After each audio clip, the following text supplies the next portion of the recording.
Greetings, Inquisitors. I'm pleased you found this holocron while it's still in progress. Good to see you all here. Got a bunch of questions from the Discord to answer tonight. That's good. Some fun stuff.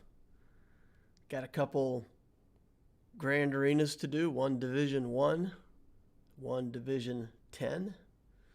So that should be interesting. I think the Division 10 one's going to be a good fight. I think the Division 1 one is a little out of control with my opponent's defense, but we'll see what we can do. See if we can pick it apart. How you guys doing tonight? Got a few people over here. Hey Vader, how's it going, man? Division 1 is what it is. Yeah, it's definitely much more random than the lower divisions. The lower divisions are kind of, within a specific galactic power. Once you hit Division 1, it's just whatever. It's every galactic power over 4.5 million. So it's really pretty random what you can get. All right, so I'm just going to dive into some of these questions that we've got right away and give some people a little more time to show up. One of the questions that was asked was about farming characters versus farming gear and materials for leveling things up. And the person who asked said basically, okay, bought the hyperdrive bundle. I've got a bunch of characters that I can work on. Should I just, focus it down and just work on the gear for the characters that I got? Or should I continue to build new characters? And I think this is a debate that I think a lot of people come up with different answers. The answer for me is I always want to have a project that I'm working on. And let's say you give up all your projects and you just say, okay, what I'm going to work on now is just gearing things up. When you get to a point where you're almost satisfied with the gear, where's your next project? If you find yourself in that situation, then, you may be a long way off from whatever your next team of characters is going to be. So my idea is to always have a limited number of characters that I'm building in the background. That's part of my energy resources. Characters that I'm actively gearing up to the next gear level is just part of my resources. And then when I get to relic level on a particular character, I switch off between, let's say, focusing on farming other gear versus focusing on the relic gear. But I never give up on the hard nodes that I'm farming for building my next project. So it's kind of a layered situation, right? You've got your bottom layer, which is just getting the stars for the characters that you want to build for your next team. And meanwhile, you're working on gear, and then on top of that, you're working on relics at the highest level. So if we were to actually look at that in practice, it looks a bit like this, right? So on this account, I've favored all the characters that I'm working on. So there's a separation here between, my relic characters are down here now in the not favorites, because until I ever decide to relic 7 them, I'm just not working on them anymore. But this is like a list of all of the stuff that I want in some way to work on. And among that, I've got the Bosk that I'm farming, the Jango Fett that I'm farming, Queel, and what's the other node? I'm blanking for a second. We got Piet. We're farming Piet. So we're actually doing 4 hard nodes, which is a lot for me. I don't usually like to do that many hard nodes. I like to do 2 or 3. But as these guys continue to build, let's say I get Piet to 7 stars. Then once I get him to 7 stars, maybe I'll cut back to 3 nodes. When I finish up my Bosk and Jango Fett, I'll pick my next project. Meanwhile, I've accumulated a bunch of shards down here with Cassian and R2, and I've got my next project with all of the shop farms. Everything I could farm out of the shop is ready to go. But if you stop farming something like this bomber that's on Queel's node, and you say, okay, I'm going to take a break from that for a while, man, all the days that you miss farming these is just longer and longer and longer that it takes before you get that item. So I would never give up the long farms. Now, on the Cantina, it's a little bit different question, right? You got to flex back and forth between buying relic materials out of the Cantina, the signal data farms, and like I want to get Moff Gideon out of here, so I also need to farm Moff Gideon out of the Cantina. And I'm telling you right now, I can't do it. I never can, with the way that I've farmed the rest of the game. If I want a Cantina character, I can never keep up with relicing characters, getting the signal data out of here, and also building more characters. So for most people, you know by now, I spend $20 a month on this Loquitur account, and it is literally, I spend that $20 a month so that I can do the signal data with all my, let's say, free-to-play, and still have some kind of refreshes to come in here and get characters like Moff Gideon. Otherwise, I just get shut down on it because I can relic characters fast enough with the rest of the game that I pretty much have to farm the signal data continuously. And then if I want to go back and get a character, I have to do refreshes. And it either takes away from your, if you're not willing to spend any money at all, it just means that, once every day or once every other day, you've got to give up some of your other refreshes and do a Cantina refresh. But you constantly have to be working on shards for something at the same time that you're farming. And it's a bit of a balance. But I would say there's no time where I would break that balance and say, stop farming everything and just focus on your building a character. And even to the extent that with the Galactic Legend, I would say, for anybody who doesn't know, when you get a Galactic Legend, you have to get tokens to play the Galactic Legend event, and that comes off of Dark Side for a Dark Side Galactic Legend or Light Side for a Light Side. And a lot of people want to get in here and come down to this node on 3A and just farm this 6 energy node as much as they can to get their Galactic Legend up and running. But if you already know for your next project, you're going to be building, for me, for example, Rey, well, I'm going to have those characters, and I'm already going to be farming the characters out of the hard nodes. But for that period of time, Django is a light side farm, for example. So if I was on this account and I was farming for those dark side tokens, I would still farm my Bosk and my Queel, which are out of the dark side. But I might take a break from farming Django, who's a light side, until I get C built up.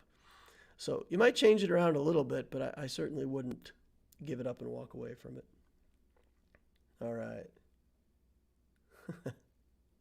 Well, hello there. Lightsabers, yes, all Inquisitors are issued with a lightsaber. You need to treat that like button like a Jedi. Stab it, slash it, smash it. If you're too lazy to get up and take care of the light button that way, just force crush it, shoot some lightning at it, whatever you got to do. But, the like buttons, they're like Jedi. Just got to get rid of them. Hunt them down, get them out of there. I had one post to the channel. It was pretty funny. It showed a screen with no like button on it whatsoever. The like button was completely gone. I thought that was pretty funny. Padme or mirror?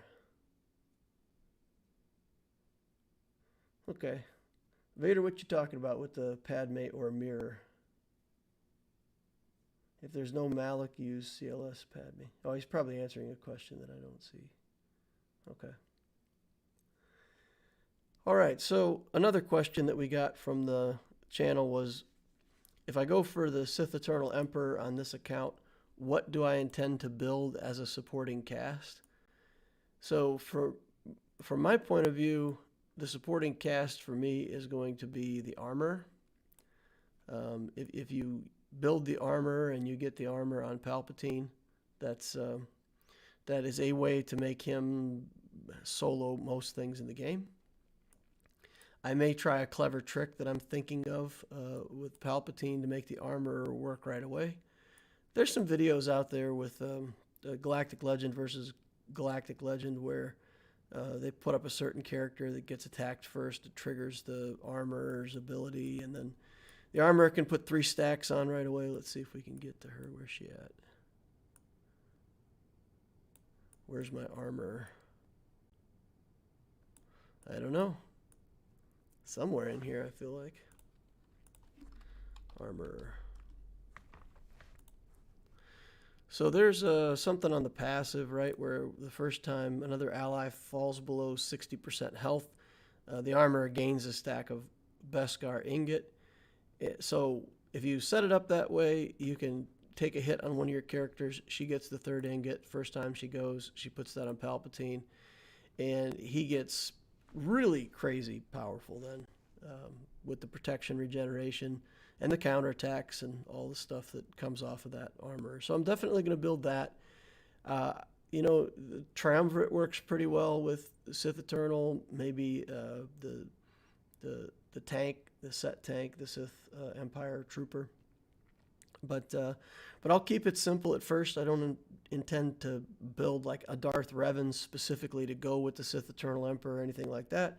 I'm just going to use some of the characters that I got from building the character in the first place, whether that's Darth Maul, Vader, you know, whatever the good Sith are that I have at that point. And then I'll add in that armor, and we'll see where it goes from there. So not a whole lot of big plans for the C team, the backup team. But we'll get there once we have him built. Again, that's 6 months down the road, so it's definitely going to be a while before that's relevant. But that's all I know so far. All right. Using a blaster on the like button would be uncivilized. I agree. If you're force enabled, you at least got to use the force to kill the like button. I've successfully killed a Jedi. Nice, good. Maybe I ought to get a graphic, like you see those graphics of the people with the tattoo where they've got like a word written on their hand, you get like JEDI written on the fingers for the like button, and then have that being destroyed by a lightsaber. I think that'd be a pretty good graphic. I need an artist. I need somebody who can who can draw these things. My daughter's 8, and I think she can probably draw better than I can at this point. It's pretty ridiculous. So there was a question about what mod sets to farm, and I'll answer that one also while I'm in here. On one of my very early videos, I said, look, I'm only farming a certain few sets of mods. I'm going to farm crit chance mods here. I'm going to farm tenacity mods here. I'm going to farm speed mods. And for me, these are sets that nothing else, you know, out of all these sets will do the same thing as those sets do. So for characters that you need to get a critical hit, there's no way to guarantee them that critical hit except giving them more crit chance, and crit chance mods do that. And that's been very helpful on my early Geos, like Geo Soldier, for example, gets turn meter when he gets a critical hit. Being able to use these and juice him up and get him so that he crits all the time, very important. Tenacity mods. When you're going for tenacity, you have to pretty much go all in for tenacity on a character. So if you're building it, you just got to build tenacity with tenacity substats. And if you don't have these mods and you start to farm it and you say, oh, I've got a character that I want a tenacity on now. It takes a while to get good tenacity mods. So that's a set that you have to farm. Now, speed mods, again, if you want to have the fastest character in the game that you can have, you can't have that without speed mods, because it could always be that if you had the same mods, but they were a speed set, your character would be faster. So again, it does something that nothing else in the game does. When you're looking at potency, usually when I want potency, I'm looking for a potency cross. I don't even necessarily look for potency mods. There's not a whole lot of characters where I get a potency cross and I say, boy, I sure wish I could have a potency set on this character as well. And again, there's some characters that you want high potency, but if you got good speed mods with some speed subs, and a few of those speed mods are going to also have some potency substats, you can do what you want to do. Like Bastila Shan Fallen, for example, you want her to be fast, you want her to have potency. Well, if you get a potency offset, that's nice, that's fine. But I'm not going to farm these potency mods in hopes of having a big inventory of potency stuff for the few characters that truly need it. Offense mods, these are also farmable, and I have started farming some of those on the Loquitur account already. Every now and then. It is a 4 set, so in order to have a good offense set, you need to have an inventory of offense mods. So they're worth doing. Early game, I don't think there's anything you can do with an offense set that you couldn't also do better with a speed set. So, I'm almost, 5 months in on this account before I'm starting to farm the offense mods. So you're not in a hurry to get there, and I'm not going to farm a lot of them. But for example, my spy, when I have it modded for speed right now, so I can 6-dot them and work on speed mods. But eventually I'll change that spy over to an offense set. So I do need to develop some of those mods. Health mods, defense mods, stuff like that. You can get those from events. You'll have some of those anyway. And I'm not looking to have a ton of them. Those are to accentuate the 4 mod sets. Crit damage mods. This is a 4 mod set, and I don't ever farm these. The way the scaling works in the game, if you get crit damage on your triangle, and then you also do a crit damage set, if instead you did an offense set, you typically come out about the same in terms of damage with either the additional crit damage or the additional offense. And with the additional offense, if somebody has something that makes them immune to crits, you still get that additional damage. So once you have the crit triangle, I would always rather have more offense than more crit damage. And that applies even to things like Galactic Legend Kylo Ren. He's constantly gaining mastery. He gains crit damage with his mastery. So there's no reason to pump his crit damage up crazy high on his mods, because he's going to do that anyway with his masteries. And, later on, when you've done that a bunch of times, the difference between having 900% additional crit damage or 942% additional crit damage isn't that big of a deal. But 900% crit damage on an additional 9% offense is an additional 9% damage, and it's a huge deal. So that's the reason why I limit myself pretty much to those 4 mod sets. And why? Okay? This, because if you really need the crit chance, that's the only mod set that's going to get you that. And you can get it off the triangle, but on a character that you're building to crit all the time, you're going to want that triangle to be crit damage. 100% all the time. You're going to want your crit chance coming from your mod sets and your crit damage from the triangle. Tenacity, because that's the only way you can max your tenacity. Speed, because it's the only way you can max speed. And offense, just because if it's not a speed character and your damage instead, that's the best set to be building. So let's see what the chat has to say about that. I've talked about it a little bit here now. You'll probably have Watt by then to throw in with the C squad. Yeah, we'll see. Well, if I do have a Watt, then Watt and Armor together is, it's great when you're running the team. It's not so great as a defensive team. But for sure, Watt plus Armor plus any 2 other Sith is going to be pretty unstoppable, like in Squad Arena, for example. Nabokov said, I farm speed, health, crit damage, offense, tenacity, potency. The primary 3 being speed, offense, and health. Yeah, if you have a system and you're following your system, that's the big deal. But when you go in there for a 4 mod set, you don't want to go in for a 4 mod set and have to pick and choose between all kinds of different sets. You want it to just be clear. It's either an offense set or it's a speed set, and then the offset is one of the other things that you build, and that's it. If you say, oh, I really want crit damage on this character, but I don't have a crit damage arrow, I'm going to go farm a crit damage arrow.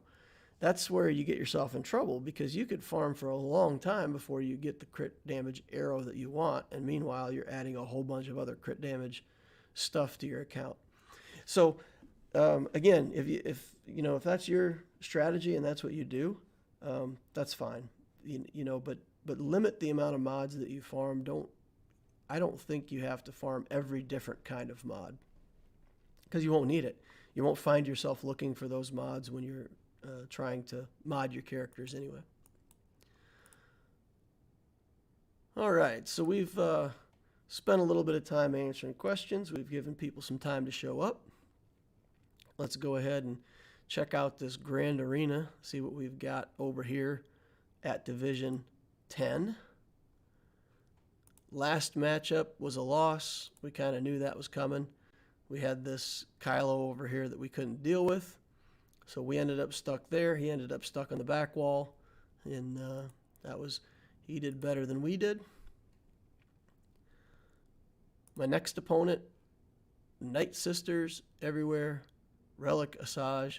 But I don't think the Asajj was Relic at this lock-in. So I think we actually don't have to deal with a Relic Asajj. So that's nice. Here's ships. We've got a couple good ships up there. We've got a couple mediocre ships in the middle.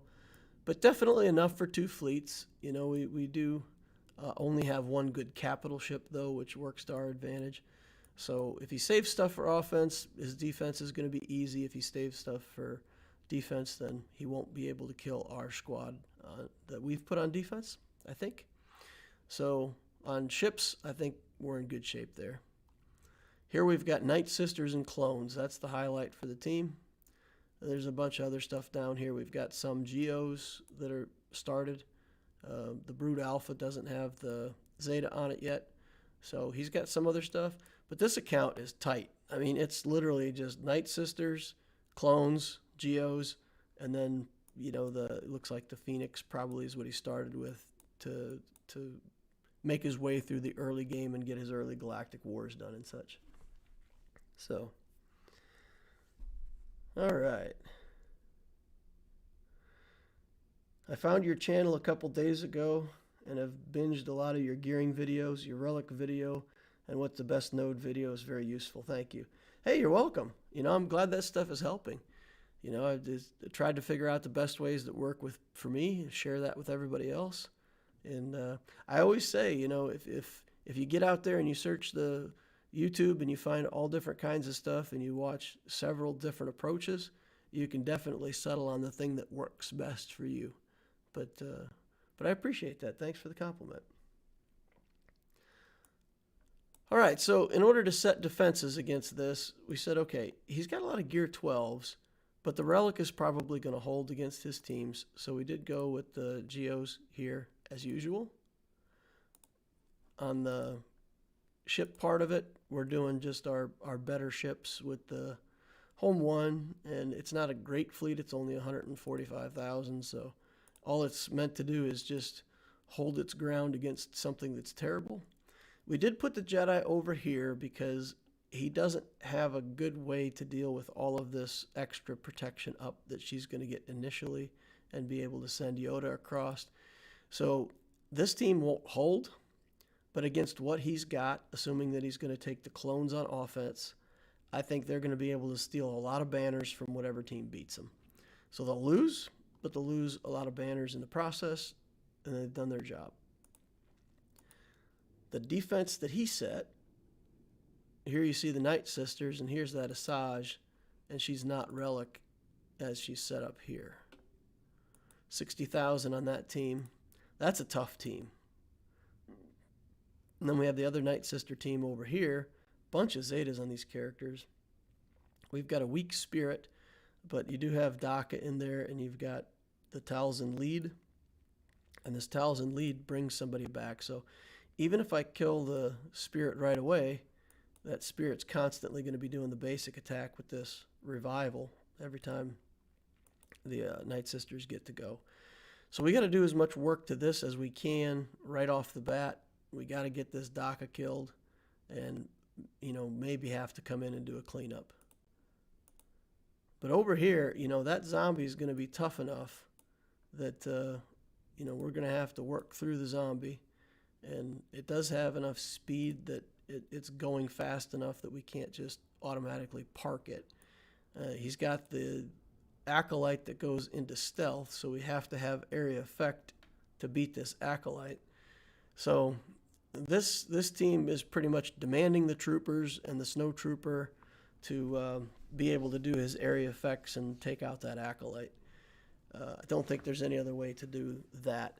And I think we have to have Piet in this one, I think we have to do Veers, Piet, and the Snow Trooper because we're going to need that stacking damage. These 3 are all gear 12, and they've all got decent mods on them. So this could be a loss. This in 5v5, I would have no worries. My trooper team would take out these Night Sisters no problem. But in 3v3, man, it's just it's just hard because you can't keep the turn meter train going. And if they get in and they get turns and they take off my buffs and start messing with me, then I could lose this matchup. So this is, I think, going to be a pretty challenging one. Lightsaber deployed. All right, good. Glad to hear it.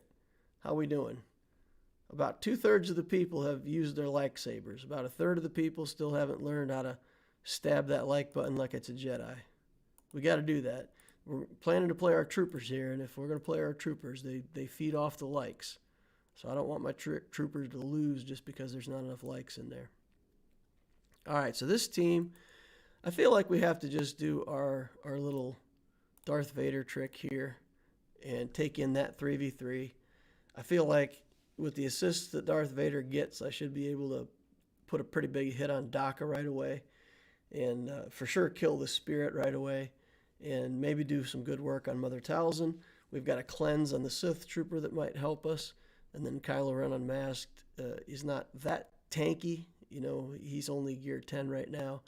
But if he can soak a few hits before they go, then that'll be good. And I do think I need to put Vader in the lead for this. I like Kylo's lead for the Sith Trooper, but I think for this I need the buffs. Do I have that already? Let's see. Oh, never mind. I don't have the Zeta on his leadership yet, so the buffs don't come back. Yikes. All right, so I will put him in there just to get the extra speed and the extra turn meter here. When a First Order ally scores a critical hit, they get 15% turn meter. When Vader scores critical hits and pulls an assist from the trooper, then he'll critical hit, and that'll boost his turn meter. So I think this is how it's going to go. Bounty hunters eat them for breakfast. Yeah. Who's going to be the next relic on my Loquitur account? For sure, I'm going to go for Jedi Knight Anakin. He's the target. All right. Let's get in here and see what we can do against these Night Sisters. All right. So, Merciless Massacre. We're going to... Let's just target the Spirit and do that. And then let's see how much damage we can do on Daka with a Culling Blade right away. That's pretty good. Okay, so we'll hit her. And then in theory, we can go back here to Daka. Didn't get a crit. All right, we're just going to... Yeah, let's just do damage and see if we can take her out. Now we got to stun Daka because we don't want her back. All right, this is working out. Talzin's going to steal some banners from us. Not much we can do about that, though. All right, so it's a ugly win, but it's a win. Do you have a short statement on what arrow mods you sell immediately? Yes.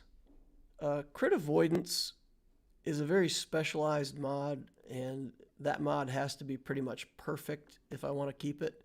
So Crit Avoidance mods get sold right away. Generally, mods that have protection on them would get sold right away. If it's a speed arrow and it doesn't have a speed main stat, it is gone instantly. And some people may argue there's other things that are good to have on a speed mod. But again, if I'm putting a speed mod on a character, I want it to go faster than other characters. And if that's the case, I always want speed on the arrow. So to me, there's no sense in keeping a speed arrow, a speed set arrow, unless it is the speed substat. I hope that registered. Oh, man. Okay. Whew, it did register. Phew. Locked up on the exit screen. I thought we were going to have a blunder there, but that's good. So for the rest of the mod sets, you want them to be complementary. So if you get a health arrow with a health substat, then that's good. Keep that because you may want that. Any arrow with speed is fine. Keep it. But for the rest, matching stats, accuracy. Again, there's a few uses for it in the game, but you'd have to have almost a perfect accuracy mod. And for both accuracy and crit avoidance, for those stats, you want to have a speed substat somewhere in there. Again, you want a really great arrow to keep it. Otherwise, it's gone. All right. Crit avoidance on Jolie is quite nice. That's an example of where crit avoidance is excellent. Yeah. The crit avoid arrow and build enough tenacity on him to make him completely uncrittable is very good.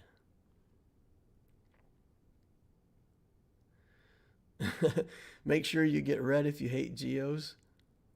Yeah. The red Sith Trooper is fun, man. I love that character. Again, it's one of those characters that I like probably more than he deserves to be liked. And just like Kylo Ren unmasked. Okay, this back wall doesn't look too hard. That's something that we can do pretty easily. Let's check out the likes here, make sure we're in good shape. 45 likes, man, I'd sure love to have 50 in order for these troopers to go off. So, but I think 45 might be enough. I think that might be enough to power the Snow Trooper. So, Veers, Snow Trooper, and I think we just got to run that Piet in there and use him to fuel the turn meter train and to get Snow Trooper more offense. I think that's the team we got to use. I would love to use Stark in here instead because he's much more durable. And, in this case, I have to use Veers as the target of Piet and kind of throw him under the bus. And I don't really want them to kill Veers because I need his passive. But this is the way I think I have to do it, because if I put Stark in, then I feel like I just don't have enough to punch through if I have Stark instead of Piet. Okay, why did you relic Snow Trooper? Well, I relicked Snow Trooper because I want to kill Geos and I want to kill early Jedi Knight Revan teams and a full troop of 5 Imperial Troopers with a Snow Trooper, and his area effect kills those 2 teams very well. And at relic level, he just cuts everything in half.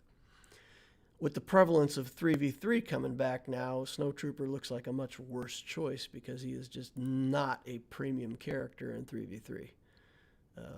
But I think he'll still do his job here.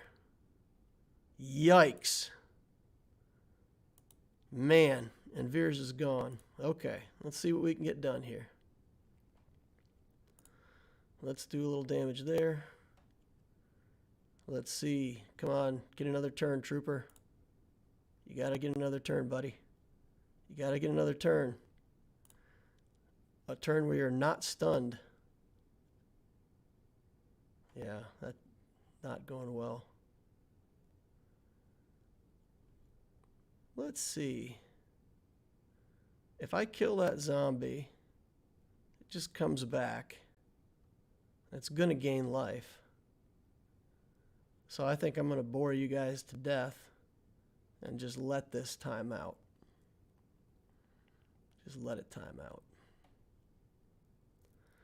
Man, I can't believe that Veers just died in one shot. Bam, done. Yeah, if we let it time out like this, at least a zombie will be easy to kill early. And then the only thing I got left to bring in here is Padme, so don't know if we're going to get this.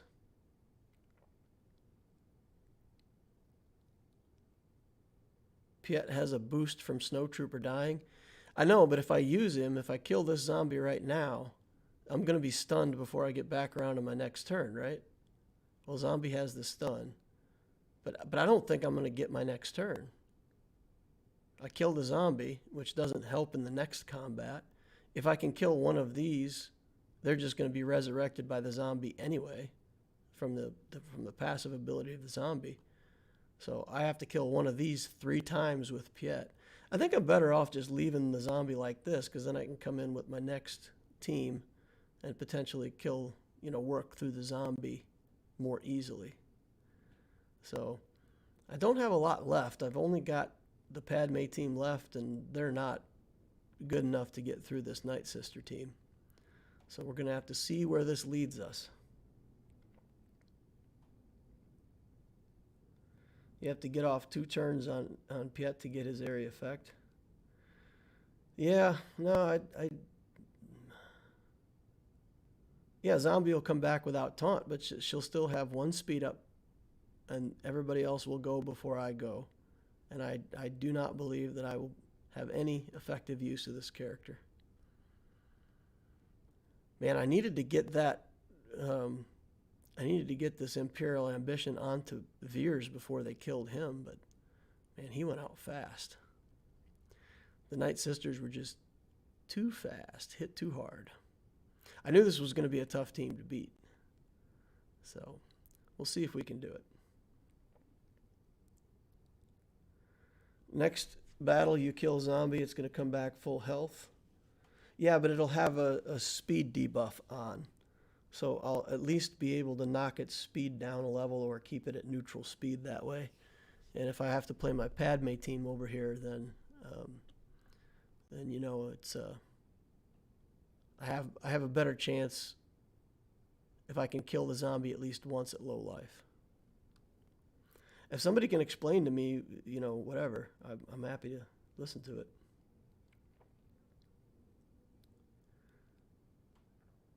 Got to get dazed to do anything. Yeah. All right. Well, I'll move on to another question. See if we've got anything over here that we can answer. There was a question about fleets. And early game, you pretty much have to build a Empire fleet in order to go for the Zeta materials. And then the question is, if you want to replace that fleet that you're building early for Empire with another fleet, do you go for Rebels or what do you do? And my opinion on this, I am becoming less and less a fan of the Rebel fleet, and I'm more and more of a fan of just saying, build 1 fleet for the Malevolence, 1 fleet for the Negotiator. That way you don't have to go back and rebuild ships specifically for those capital ships. So if you play your home 1 with the Jedi team, with Anakin's ship and Ahsoka's ship and Clone Sergeant, it's still good. It's still a good enough fleet under home 1. And then it just slides right in under the Negotiator. The same thing with Malevolence. You build your Empire, your Tarkin fleet with Geos and Hyena Bomber and Vulture Droid, and then that just slides right into the Malevolence when you get that.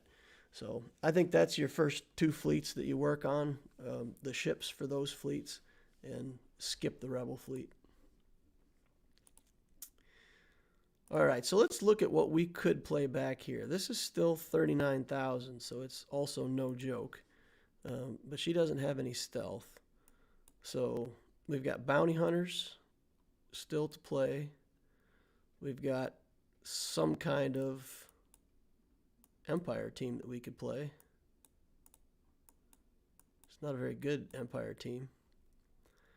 So if we wanted to save Padme for the Night Sisters and see if we could do something up there, then we could use Bounty Hunters down here. My Bounty Hunters are a good counter to Night Sisters, but my 3 together have so little galactic power. I mean, this is like half the galactic power of those Night Sisters, so there's no way I'm going to stand up to them. So 39,000 galactic power on his team. If we did that with our other best character, we're at 38,000. That's too close of a matchup. I don't want to run it that close, and this team's only 34, but it's got synergy, so I think we have to do this and see if we can win with this.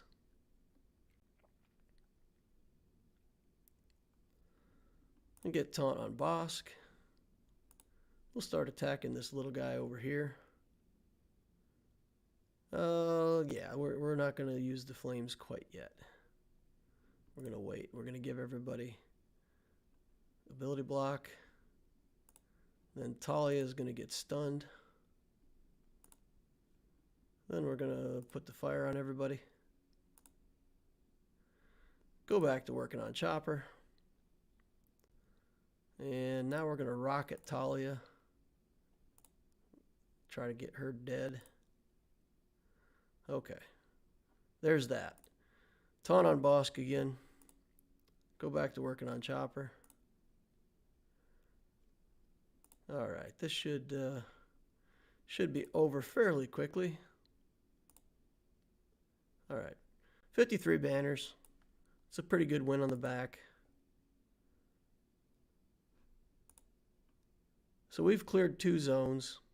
I think he's going to clear 2 zones. And if he can do better on the ships than I did just right here, then we might lose. Is the ship zone worth more? I can't remember. So Conquer is 148. And a Conquer up here is 153. Yeah, so that zone itself is worth more. So if he gets the ship zone, then he will get more stuff. All right, single Zeta Padme. Okay.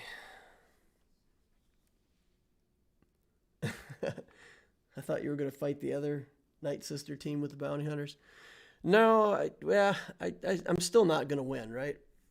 Jedi Knight Anakin has to be able to kill the Night Sister under stealth with his area effect, which that's going to be hard. That's a gear 12. He's gear 10. I don't really have that much buffs to spread around. So the idea that we're going to be able to kill that character under stealth with this team, I got to try to, build up a lot of courage and do it all at once or something. I don't know. So this team, I don't know if they can even win anyway. I don't know if they have the mechanics to win. But we're certainly not going to walk away without giving it a try. So there's a Night Sister getting a little bit of healing. Anakin's just going to tap her. We got to go for this right away. Now let's get protection up off the zombie. Do some damage. I got to try to get protection up again.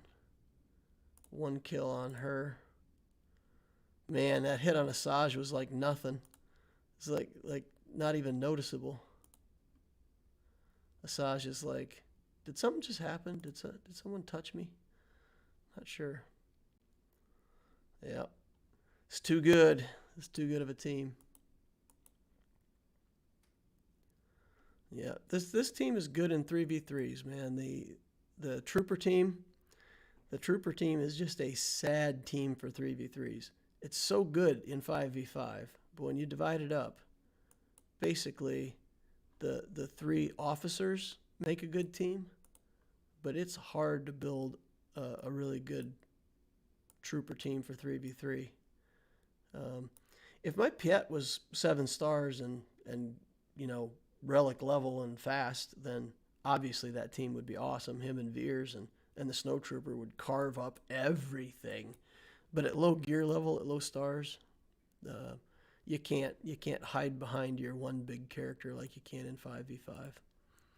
So lessons learned. I mean, I'm really rethinking like how I would have done this if I knew it was going to be 3v3 all the time. I mean, I thought it was going to be 3v3 like 1 out of 3 times, which I can live with. But if it's going to be every other combat as 3v3, if you want to play Grand Arena, you almost got to build your account for 3v3 at that point because it's half of what you're doing. So I don't know if anybody else out there feels like that, but I'm definitely going to have to think about this account in terms of much more. What I build next has to be 3v3 stuff. So we're definitely going to do Padme. Padme's awesome in 3v3. We're going to have to relic Vader very soon because Vader can carry in 3v3. So we're going to have to do some of that stuff. It's weird that the zones are worth different amounts in different divisions. Yeah. Padme needs gear 12 or 13 to hit, and even then you need courage. Yeah. That Padme squad needs some work. Hey, man, I'm just over 800,000 galactic power. It's not like it's not like I've had the account forever. So Padme will get work. We've got to get these chirotechs on her, and that's going to take away from the ability to relic other characters. So I do not like characters like this that have chirotechs all over in their build, but in order to get her to the level we have to, we've got Anakin in pretty good shape. Oh man, we're one piece away. Let's see if we can get it right here on stream. Get our last piece. Get our last piece. Get it? Nope. Of course not. But that'll put him at gear 12, and then we'll be working on his relic. And again, I think if we had a relic to Anakin for that fight, that would have worked out just fine. He would have swatted those Night Sisters like they were buzzy little flies. So CLS is a really strong 3v3 team. You know, I was going to do that. For anybody who doesn't know, my original plan for this account, when I very first started out, I was going for CLS. I thought that was going to be one of my first unlocks. And I started building the Luke and the Leia and Stormtrooper Han and getting these characters going. But as I started to work on my account, what I found, I never went back to these characters. There was like no point where I was going back to these characters and trying to get more stars and work on their gear. So I said, you know, if CLS really isn't a priority to me in terms of working on these characters, then just work on something else. So work on my Padme team, my GOs, and go from there.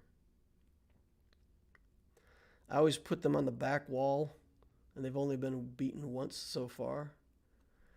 Yeah, that's a strategy that I actually call a permission strategy. So in some games, you permit your opponent to win one thing in order for him to not be able to win another thing.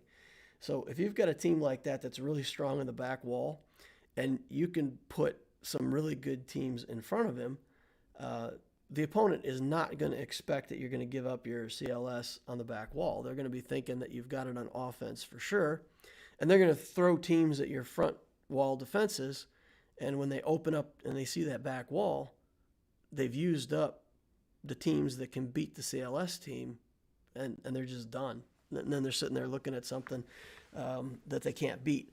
So you give them, like I said, you give them permission to beat the front wall, but in doing so, they exhaust their good teams, and they got nothing for the back wall.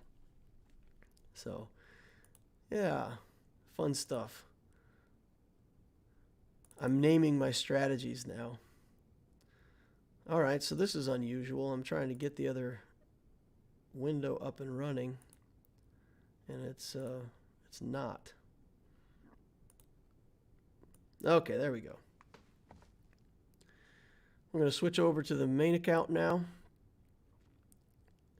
answer a few more questions, and then we'll dive into our second round of Grand Arena at Division 1.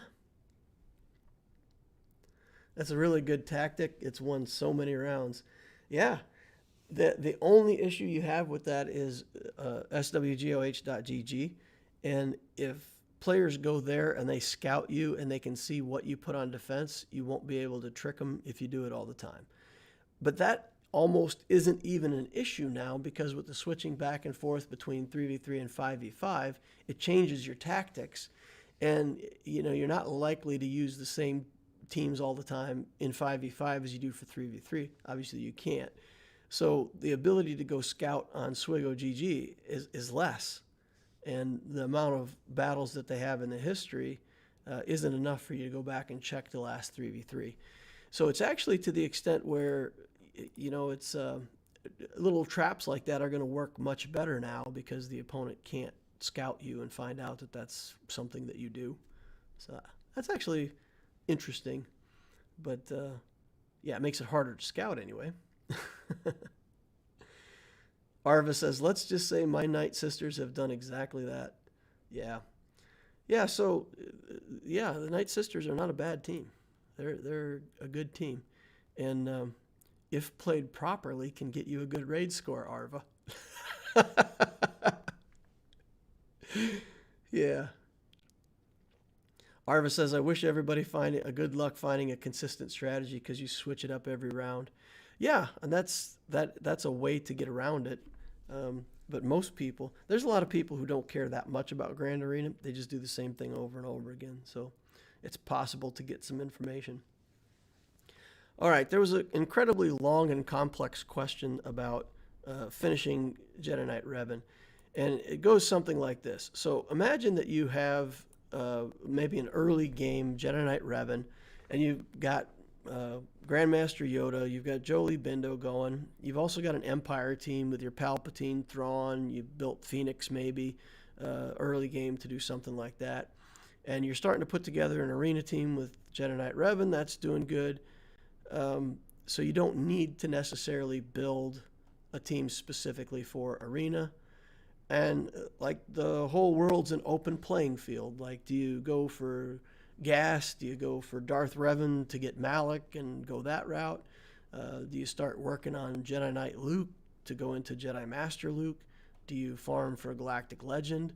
Like, what's your next big project going to be if you do a Revan start? I think is basically the question. So to answer that question, I'm going to go backwards like 5 steps, like really to the beginning. And I'm going to ask the question, why do we play this game? What's the point? What's the point of playing this game from the standpoint of a player, a person in the game, running the characters, and from a standpoint of the company that runs the game, the people that own the rights to it, and that make the game in the first place? So what's the point? Put it in chat over there. I want to see somebody say something before I give away mine. I know there's a 10-second delay, so I'm going to do a stall tactic here. But I really want to go back to the beginning for this question, because I think it's important to understand whenever you're making choices for your account and your path and where you're going all the way back to the fundamental points of why we play, can have an impact. And it has an especially strong impact for the second half of the question that I'm going to talk about. So the chat is quiet. Did I lose everybody? Everybody probably left, said, I don't want this discussion, I'm out of here. No commitments from anybody? To pass the time and to have fun. All right, that's a good thing. For me, it's about having fun and playing with my favorite Star Wars characters. Okay? Honestly, the reason to play is just because you love strategy and content. To waste lifetime and money, but probably to have fun. To crush the hopes and dreams of my enemies. Okay, so there's an Inquisitor. There's somebody who deserves the title of Inquisitor. Your lightsaber is now upgraded. For fun. So, okay, I agree with all that. It is fun to play the game. But in terms of strategically, the reason you're playing the game is to play more of the game. The characters that you build allow you access to higher level events. Doing well in squad arena is a sense of fulfillment, but it also allows you to get crystals. It's what fuels you to build more characters.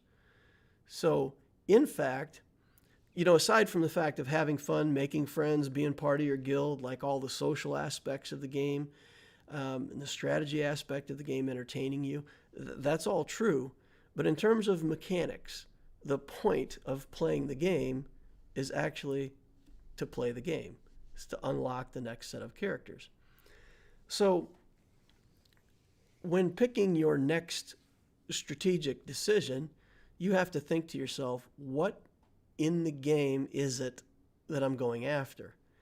And if you say, ultimately, I'm going after resources, I want to place highly in squad arena because I want to get more crystals to be able to farm more and do more and accelerate my account growth. You do that in order to farm more characters and accelerate your account growth, and it's just a snowball, right? But if you want to do that, you have to pick a Galactic Legend. That absolutely must be your next play if your goal in the game is to get a high placement in squad arena. If you want to do well in Conquest. All of that stuff. And I understand that General Anakin Skywalker is a phenomenal character, but there's a reason that people say he's the best non-galactic legend character. What did I do? I don't want that. Best non-galactic legend character in the game. It's because he's not a galactic legend. And if he does just as well for you in Conquest as Supreme Leader Kylo Ren, I'd be shocked. He's not a character that competes at the same level, either in Squad Arena or in Conquest or in the other game modes or in how many points you score in a raid. So those are the things that you have to consider for your next project. And so very early in the game, I do believe that it's important to stabilize yourself. So something like a JKR is a very good thing to do first. You want to do that. You want to get some stability in your account, be able to play Grand Arena, be able to play other game modes, and then go from there. So do you want to go for a Malak? Well, if I'm early enough in the game that I don't have enough get currency saved for Malak, such that I can just finish my Darth Revan, get the Malak, and take the Malak all the way to 7 stars, then I don't want it. So you could be working on a different project while you save your guild event tokens, finish out that project, then go back to the Darth Revan into Malak and finish Malak. And that to me is a more logical order because then you get the immediate payout. And let's say you're close and you have almost enough tokens. Yeah, that's a fine time to go for Malak. I'm not saying you need to have every single token in the bank. But if I'm looking at 8K get 1 tokens and say, well, I could have a Malak for a long time at 5 stars and that's okay. I'm okay with that. I could have done a different project. And how does this all play into this whole Mandalorian thing where the next thing that they do is going to come out might be one of these epic confrontation kind of things like Skywalker, and maybe even may require you to use more of this guild event currency to buy that character, and how would that influence your decision? So for me, again, if we go back to our priorities, our thing in the game is to have fun and to keep building the account so we can keep building the account, keep having more fun, right? The company, on the other hand, is looking to make money. And they make money by putting out stuff that people want, and there's some urgency to get it. People can get it, but they can only get it quickly if they use money. And there's some people that want it fast, they're going to spend money, and that is the profitability strategy. And you all know by now that the company and the people behind this game, EA, CG, Disney, everybody, has done a phenomenal job of monetizing this game. If you look at some strategy games like World of Warcraft, things like that, when people get close to winning the game, and with World of Warcraft, it happens every time there's an expansion. An expansion comes out, there's new content, all of the gear levels go up, and people are back at the start. And you struggle for 3 or 4 months, and whatever you do, however much time you spend in the game, you start to catch up on that curve. People in raiding guilds pretty soon have the raid gear. And then what? Once a raiding guild has most of the raiding gear from the new content, and they're as good as they're going to get, it's polishing a diamond at that point, and people start to get restless and they start to get bored. Galactic Legends solved that for a while, but you could tell back in, let's say, October timeframe last year, the whales in this game, the people that have been playing the longest, the people who have everything, were getting super restless again, and they were talking about quitting the game if there's not new content. But the new content has to be something that you play for, right? Because at this point, those guys have no game left to play for. They've already got everything that they want, and a lot of fun comes out of the game if there's nothing next. If there's no next thing, what's the point of playing the game? And there's really not. If you've got every character at Relic 7 and you're relicking your Ewoks because there's almost nothing left for you to do, boy, they better come out with some new content. They better monetize it. They better start getting those people to cash in and chase a new aspect of the game and keep playing to keep playing. Otherwise, you lose your player base. and your game disappears. So that leaves us with 3 choices on new content. Let's say they roll something out with the Mandalorian, and it is a new event like that. It's some kind of epic confrontation, and you got to go after it.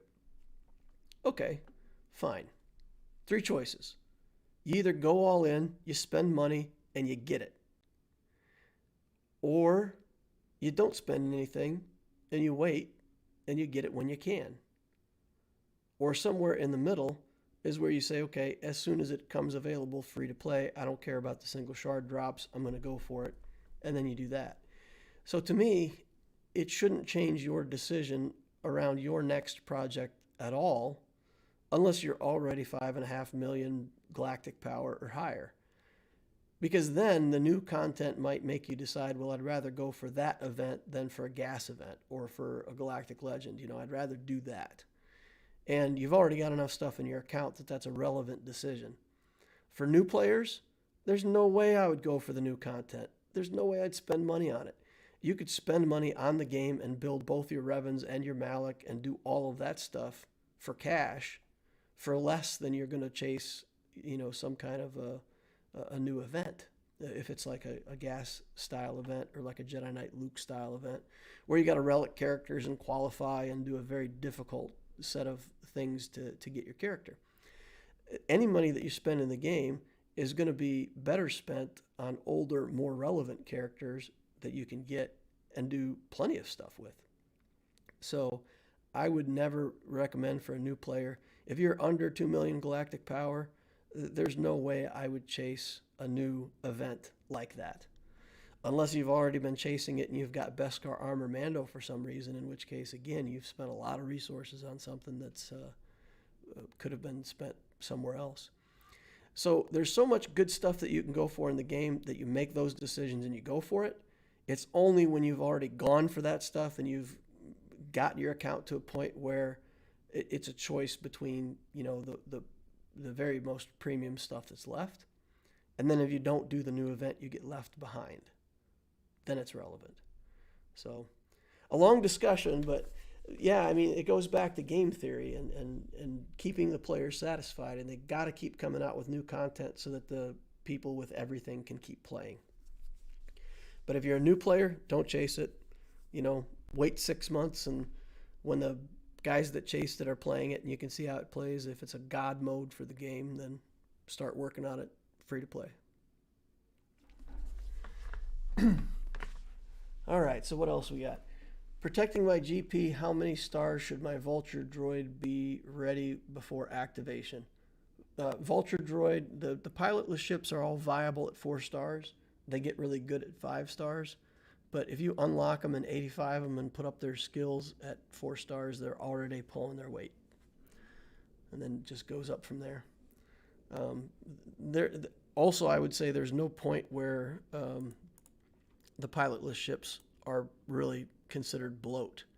So if I look in here at my BTLB Y-Wing, this ship, it's 4 stars, and we came in here and we maxed out the skills and we put it at 85 pretty much as soon as I got 4 stars worth of shards.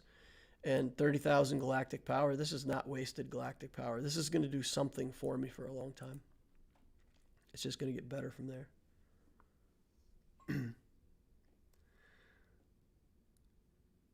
I agree, but also disagree. For example, a lot of games are making change for the sake of change, which is really bad. Yeah, well, again, the change for the sake of change is not good, but the change for the sake of advancement is how you keep money coming into the game. And make no mistake, it's a for-profit game. So Relic 8 is a money-making strategy. It's not to give players a new top end for the game and try out new strategies. It's because people are going to chase Relic 8. They're going to do the heroic Rancor raid, and they're going to keep trying to find more and more ways to get Relic 8. And they're going to put it in the game where you have to chase it, and so they can make money off of it. And then, from Relic 8, it would not surprise me at all if the next move for them is for Relic 8 characters to suddenly be surrounded by 6 more pieces of new gear where you have to take them to gear 14, and then, maybe a second relic, or maybe, when relics were originally developed, some of those early downloads showed that at relic 7, the character got an additional ability, like an additional passive that came off of the relic. So I wouldn't be surprised if we do gear 14 next, and then another ability for the character either in here or over here as the next layer of relic. But they're going to keep introducing things to make the game make money, and you're never going to catch up. You're never going to finish your account. You're never going to win the game. Swigo has done a lot of changes to help the early game in the last year. The changes that they've made with the double shard drops are good. Out of the shops especially, it's impressive. It's insanely good. For the farms, it's good, but it's not changing the early game experience as much as I thought it would. The events, having these galactic challenges that are giving loot crates, and now putting conquest in the game that's giving loot crates, those two things are going to speed up the gear immensely, because they've put premium pieces of gear in both of those spots. It's gear for free that we didn't have before. That's all stuff that we don't have to farm or wait for. So I would completely agree with those comments. They have really tried to take care of newer players in a much better way. And now if you can relic a character every 3 weeks, get 1 or 2 relics a month, it feels like progress. It doesn't feel like you're waiting forever for stuff. It's a huge thing. I think it's really good. I'm curious, why don't you put the Zeta on the SLKR basic? Oh my God. I'm going to have to explain this, I guess. All right, I'll explain this real quick before we go into our next Grand Arena, and then we'll jump in on some of this Division 1 stuff. So if we look at the Zeta, if the target is stunned, deal damage again and gain advantage. This skill, to me, is irrelevant. It's useless. So if I go into Squad Arena and I start with my Squad Arena team, and I just look at the order in which I do the skills, we're going to do his middle skill first. Maybe Hux does his assist all, or maybe he refreshes Kylo Ren. Either way, the next skill Kylo Ren does is probably the sweep. Hux refreshes. He does either the area effect or the middle skill again. There's no point in this Squad Arena battle where I'm just dying to use a basic on a stunned character. I don't care. I want to stun another character, or I want to kill a character. If I've stunned a character and I go back to basic attacking with Supreme Leader Kylo Ren, he's dead. I don't get to do the second round of attacks again. I don't care about getting the advantage up again on Supreme Leader Kylo Ren when he does a basic. It's not relevant because I'm getting it from another character, from the ability on Scarred, or from doing the sweep ability with him, or wherever. So I'm not desperate to get that either. So I end up in this situation where I just don't want it. And if you go into a raid and you say, okay, if I could do double basics on a raid boss, that would be phenomenal, right? Only if stunned. If the target is stunned. You can't stun a raid boss. Useless. And OCD people, I have people text me about this all the time. People from my guild, finish your SLKR. It's a waste of a Zeta. And maybe I'm wrong. There's probably guys out there that are much better with numbers, and somebody's going to come up with something to say, okay, well, in geo-territory battles, it's relevant because that's about the only time it's relevant. Those guys have such ridiculously high hit points that you could stun them, you could get back around to a double attack, take advantage of it. So one part in the game where that Zeta would help. Meanwhile, instead of that, I could take that Zeta and put it over here on Sidious to complete his event.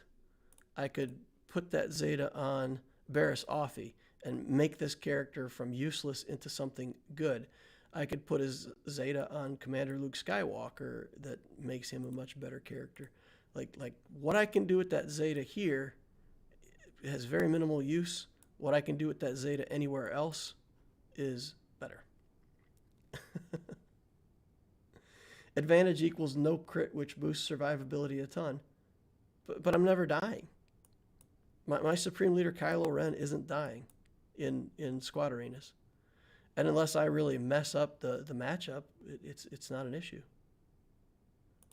So, yeah, for me, I don't see it. I don't see the point. The amount of times that I use that basic attack in a squad arena, I may use the basic attack once during the whole squad arena matchup. Not worth a Zeta. The Zetas, if they are stunned, it's a third attack. It's good for charging alt. If it kills them before the third hit can even be used, it's a moot point.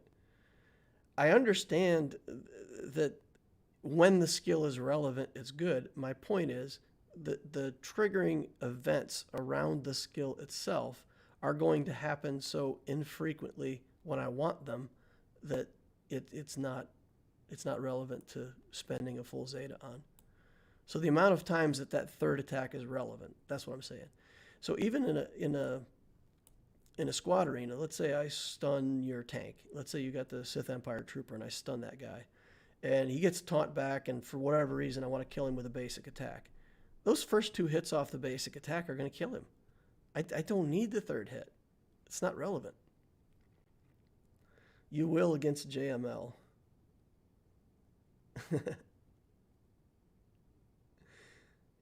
It's a galactic legend. Your point is useless. Spend the Zeta. No. Just no. Not going to do it. No Zeta for me. Besides, it's saving galactic power, right?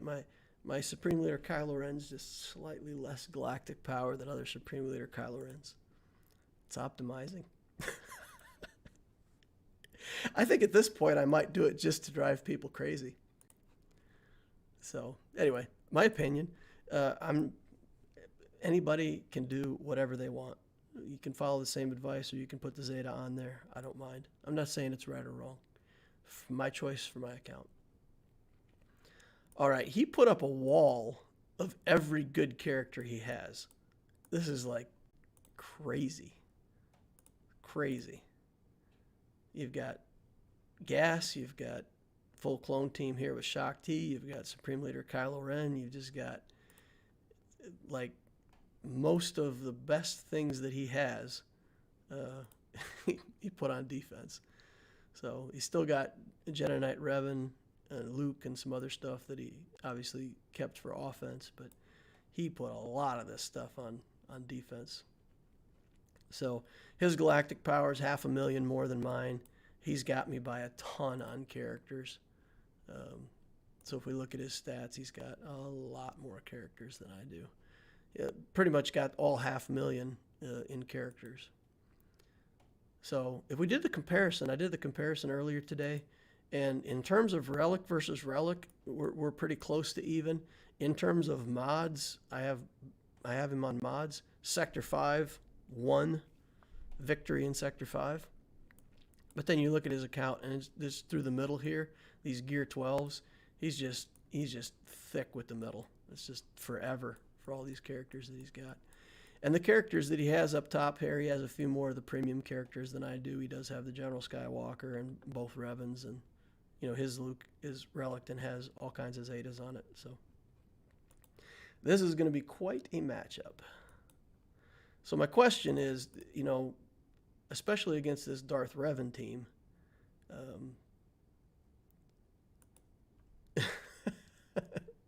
Vader says, don't follow me. It's a rite of passage to put all the Zetas on a galactic legend. Now that I know how much it bothers you, Vader, that Zeta is never going on. Never. Even if it gets good for some reason, I'm going to keep it off. So I think I have to use Vader here. I think I have to use my Vader on the Darth Revan team, which means that I don't really have a very good team to try against his Supreme Leader Kylo Ren. So I can't I can't work on this team and also have something to kill the Darth Revan. So I think I just have to kind of come to the conclusion that this battle won't be won and try to maximize my banners on everything else first. This gas is also going to be tricky. That's going to take some doing.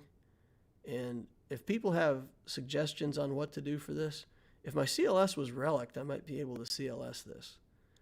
But again, in 3v3s, that's pretty tough. I'm thinking bounty hunters so that I can, use Mandalorian to evaporate him, or to do the Sith Triumvirate. Now, does anybody know, if I do Triumvirate and I isolate him, can I kill these guys behind him? Or once he's isolated, I still can't kill them? I think the leadership still works just fine, even if he's isolated. All right. If you got suggestions, let me know. I bet his CLS is on the back wall. Could be. Could be. Relic 8 with the tech? Nah. But if that Watt survives for a second battle, yeah, that's exactly. Leadership is an unremovable taunt. So let's see. Well, there are other active that's part of the leadership. Well, there are other active 501st. He can't drop below. And other 501st allies can't lose health. So I think this still works even while he's isolated. But if anybody knows for sure, let me know. Because if we could isolate him with the Triumvirate and then work on him, then I think that would be a pretty interesting way to try to deal with this gas. Isolate doesn't work, yeah, but the Annihilate does. So if I put him down and I can live long enough till he stands back up, then I can just take him out with Annihilate and go from there. So I'm thinking Triumvirate there. Probably mirror match here with the Padme team, and he put potency on his Anakin like you should. So this team is not subject to being nested. If he had no potency, I would do Kira and nest and kill this team. But since he's got potency, that puts an end to that little shenanigans.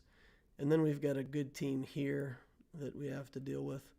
So again, this is a team that almost, wants you to use an Annihilate ability. So a fast Darth Revan works. You will not get Annihilate in time. Gas will increase cooldowns. Padme may be your best option. He has no DR. He's got DR right here. What you talking about? I still got to deal with this Darth Revan as well. Maybe I could trooper the Darth Revan. Maybe I could come in there with the trooper team. And let's see, how would that work? I can't steal their turn meter. But I could do Moff Gideon to go first. Trigger my other troopers to go fast. Might be able to get back around enough turn meter to kill Basta. And then I still got to be able to beat these guys. I think Vader's got to be. Darth Loquitur, all I could say is I'm nervous looking at all these squads. Yeah, exactly. He did the brick wall defense. He just did the wall for days defense. Yeah, it's pretty tough. I do think I might try the Triumvirate here, Vader here, Padme Mirror, and then Bounty Hunters here, and get me through this wall. So I think I got to work this first. And I think, what are we going to do here? We got to do Vader, but for this we want to do Thrawn, Vader, and a tank. Because he's going to go first, and we want him to attack a tank. So if he attacks the tank, the fear will go on the Shore Trooper and Thrawn. Then Thrawn will get a turn. He'll clear the fear. Then Bastila will go.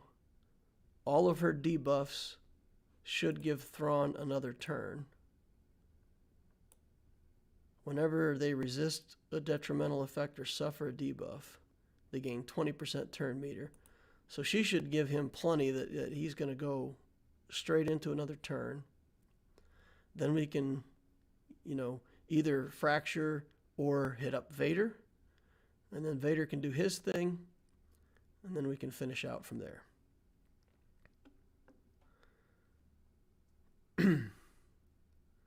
Okay, you got it wrong. DR will one-shot that sad shore trooper. I don't care if he one-shots the shore trooper, as long as the shore trooper is what gets feared, and Thrawn gets feared, that leaves me with Vader to do work and take out the Revan. Yeah, a Thrawn Vader Watt team, a lot of that stuff doesn't matter, because as long as his Darth Revan goes first, he gets fear all over everybody, and it's game over. There's nothing I'm going to be able to do. So I have to prevent Vader from getting feared, and this is the best way I've got to do it. So yeah, he can jump on the shore trooper and kill the shore trooper. I don't care. Right? Then shore trooper Thrawn then gets death mark on him. Okay. Well, I don't have much better tank. I mean, I've got L3, but that's about the only other pre-taunt tank that I've got that's any good. You want the L3 in there instead? I mean, this works too, right? She doesn't have to have anything special for the... She just... she gains... at the start of each encounter, she becomes prepared. So I could put L3 in there. Maybe take a hit. Okay, we're going to try it. We're going to try it. This should work to kill at least one of these characters, right? All right. So that went a little differently than expected, but I think we're still going to be okay. So we can take this over to Vader. Take it over to Vader. Put it on him.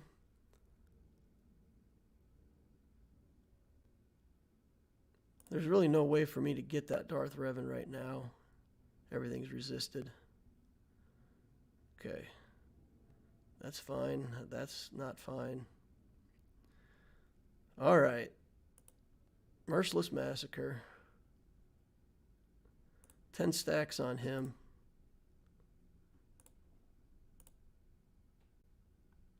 Get Bastila out of here if I can.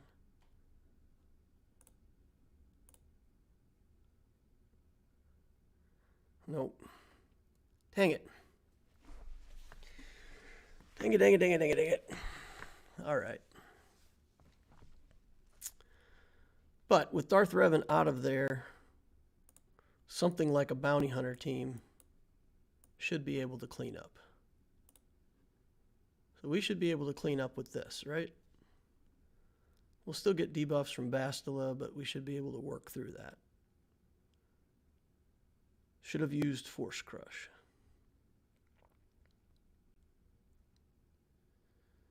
All right.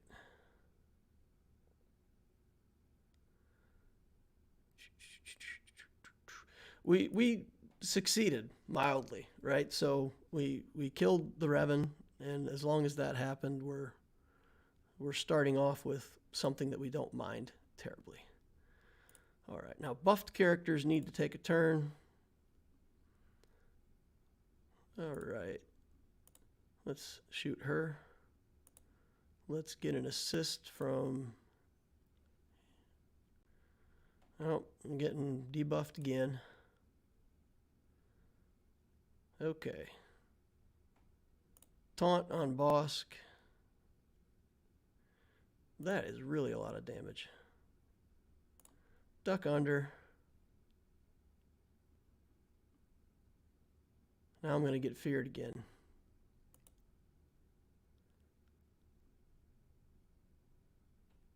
Okay, so no way out of this one. It's too good. It's just too good. Now, what are we on now? I guess we got to bring the Padme team. Do you put your Kylo Ren unmasked on defense? Yes, I did. Yeah. Yes, I did. All right, so I guess we can do this to try to get around. Can this kill the Malik, though? Yeah, I think we can wear away the Malik. And we've got Bendo, and we've got the initial tenacity up. So we can try this and see if this will get us where we need to go. I really don't want to have to use Triumvirate on that. All right. So let's go over here. Mark her. Get the debuffs going, or get the buffs going. Let's do an assist over here. Big damage. Finish that off. Then we'll do this so we get another dodge. Okay. Tier 1 completed. Alright, then let's see. Let's mark him. That'll get the dodge back up on Yoda again. Get buffs on everybody. Let's take the assist from Darth Revan, or Jedi Knight Revan. Second phase, pass it back to Yoda. Let's do big damage again.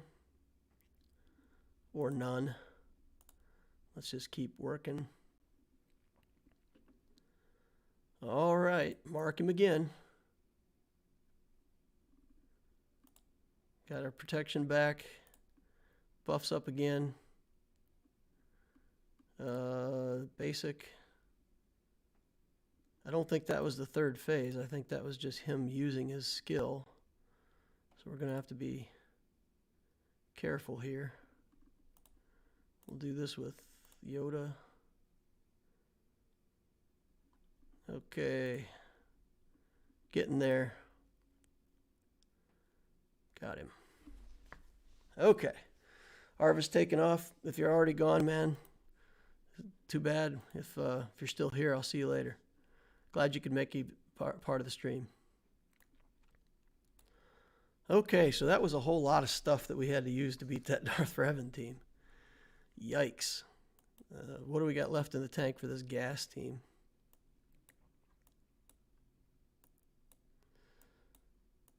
We could do troopers.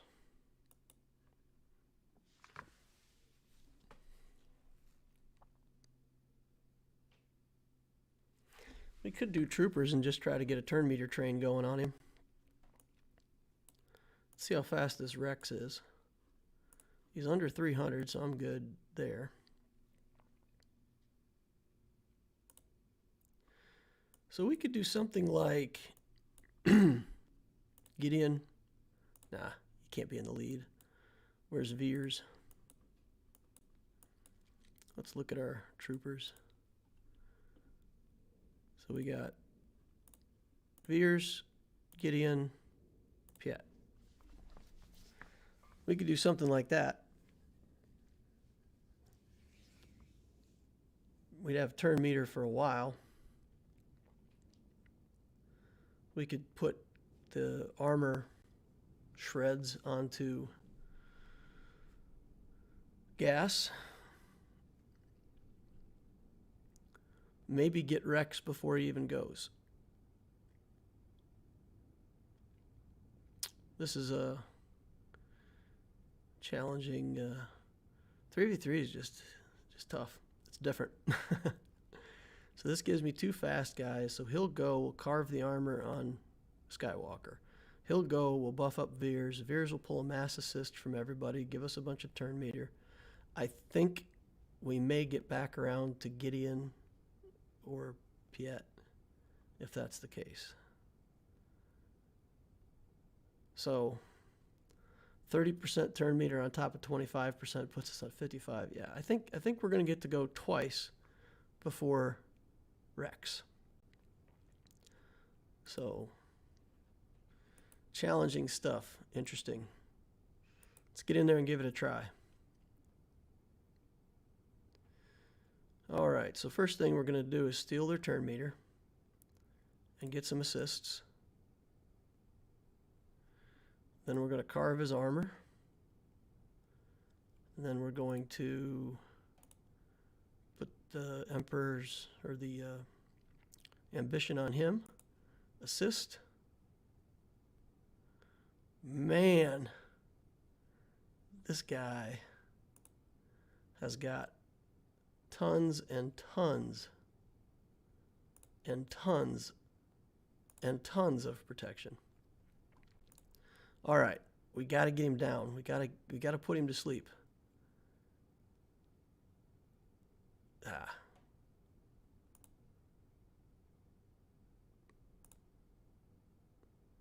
Put him to sleep. That's the worst possible outcome. Now he's asleep, and I can't kill one of the troopers, I don't think. Yeah. Yuck.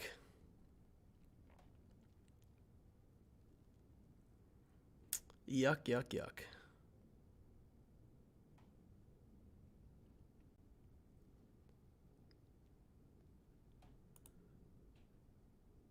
So, what do we even have left in the tank?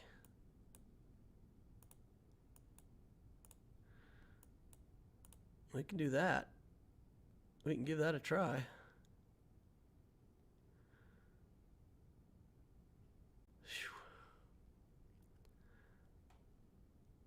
Don't know.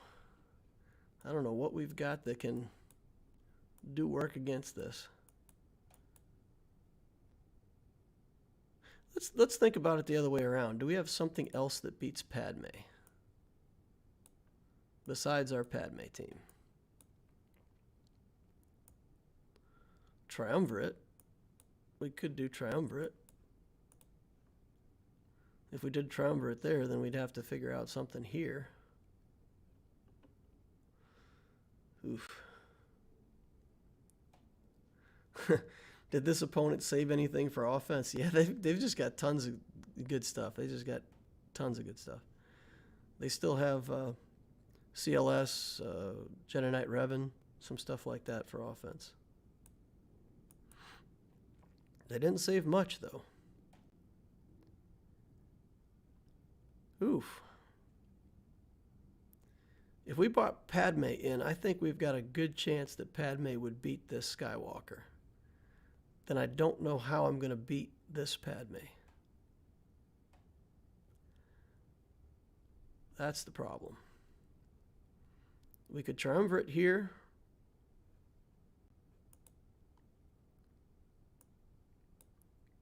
I almost want to just throw this Mon Mothma squad and see what I can do. You know, see if... But the attacks out of turn are just going to do nothing, right? The attacks out of turn are just going to kill it. That can't be Padme. Could the attacks out of turn work here? I don't think the attacks out of turn work here either, because we have to have a big enough hit to get through these guys. So we're stuck with Triumvirate here. Yeah. Can you nest Padme? I can't. Anakin's got potency. So the only way I can do that is by running a tenacity lead, in which case I'm going to die to courage potentially if I can't get to Anakin. I can try it. I can wing it, see if I can make it work, and then go from there and see if see what happens. We can do it. Super style Kit Fisto lead. put me at 200 potency or 200 tenacity, and then he can't get me. So, Farm Boy Luke lead, yeah. I could do Farm Boy Luke lead. But you never get to use Kit Fisto for anything, right? So it's his one moment of glory. Does my Farm Boy Luke have his leadership? Yeah, at level 7. It's 45 tenacity. I could do that. I mean, it's fine. I like Kit Fisto better though. So we can see this will pretty much say whether or not we've got a chance of doing what we need to do. I vote Kit Fisto. Yeah, me too. I think I should have done Kit Fisto. Oh man. Farm Boy didn't make it.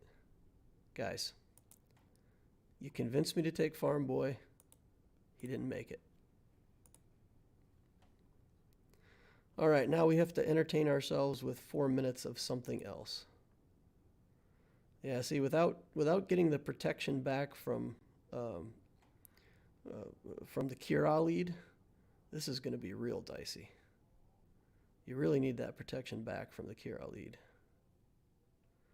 because the courage is going to be potentially enough to punch through when they have back-to-back courage.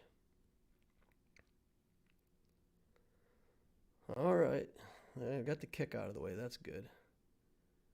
We're doing some work on this Jedi Knight Anakin, though. So, does anybody else want to just hold their breath and wait? Like, is it gonna work? Yeah, I hope it does. That's gonna open up some things for us to do. All right, we got a reprieve on life with Kenobi being next after we took our turn.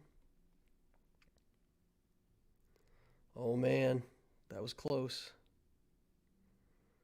Okay, he came in and used up his courage, so that's good. Got that out of the way. We don't care about your foresight. We ignore that. All right. Get him. Oh man, come on. One hit, Nest. Get it done. Get it done, Nest. Oh, lots of courage on Padme. Oh man, he just keeps surviving with no life. We got him now though. We got him, right? Get him. That's good. Solid. And we got to go for Padme next.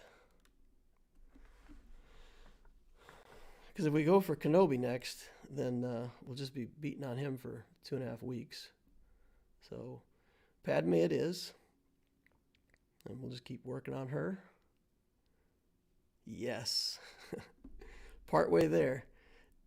Padme can still kill me. Padme, with her kick, with courage, is still a one-shot kill against Nest. So we just have to hope that when she has courage, she doesn't have kick, or when she kicks, she doesn't have courage. As long as those two things are true, we win. All right. Actually, we can go to full auto now, right?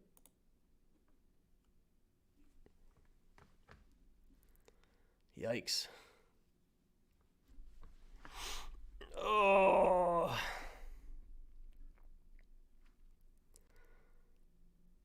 Man.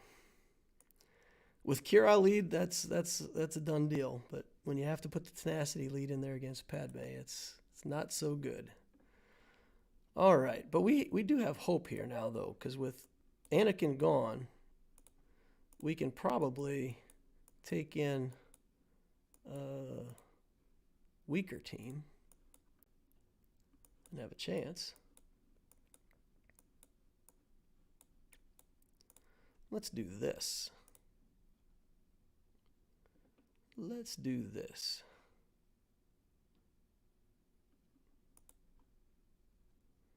Okay. Let's do this.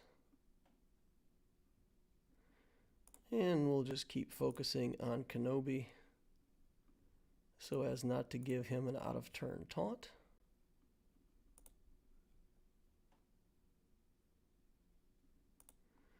Keep working on Kenobi, keep working on Kenobi. Why does he have taunt? Get rid of the taunt. Man, Come on. Bye, Padme. Okay. Auto. Okay. Okay.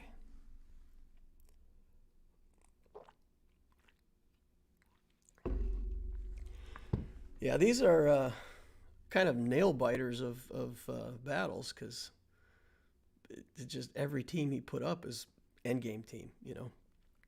Endgame mods, endgame relic levels. So we're really going to have to work if we want this win. Now we got to pray that Padme can do something against this gas. And then we can hopefully clean up with Triumvirate. So we still got a few teams that we can try. We at least got to get through this front wall. So let's do it. Time for you to get a coaching lesson. All right, well, coach me. What's the coaching lesson? What you got for me, Vader? Let's see. Let's just do this. And let's get him now and start hitting him hard. Did you say you just made it to Division 1? Yeah, this is my first Grand Arena in Division 1. That is correct.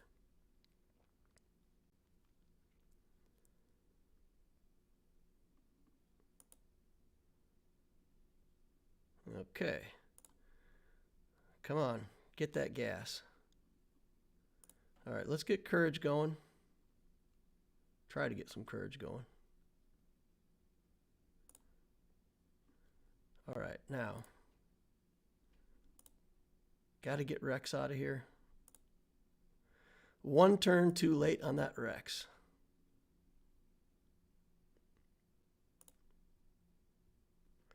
One turn too late. All right. No.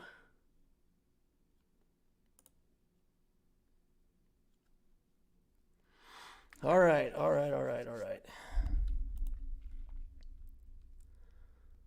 Okay. So we're down to just gas. And we can potentially beat him with something. Well, we've got a rebel team, right? Is he stunnable? Can Gas be stunned? Or is he not stunnable just from his leadership? Okay, can't be revived, etc., etc. Can't be targeted. Hero with no fear. While other allies are defeated, he can't be critically hit and gains 35 turn meter every turn. Yes, he can be stunned. Okay. So what if we brought in this team? Han, Chewie and 3PO. Chewie. No leader. 3PO and Chewie gives everybody the stats. We go for the initial stun, and we just pour all the damage that we have into him. He has high tenacity, though. Got to farm arrow on nest. Something with the same tenacity, but offense.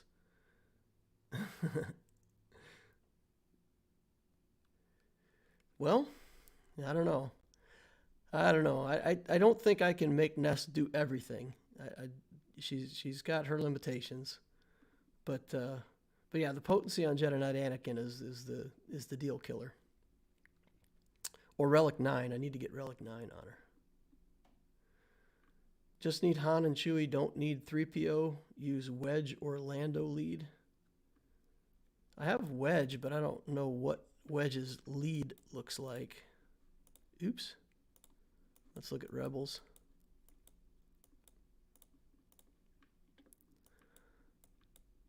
Let's just suffice to say, I do not want to fight him another time. Ooh, we've only got this on 5. 22% offense. turn meter on a critical hit and recover 25% max health when they defeat an enemy. So that's okay. I guess we can use that. So that, he cleanses when he is critically hit. So I'm going to stun him and then critically hit him, and he's going to cleanse.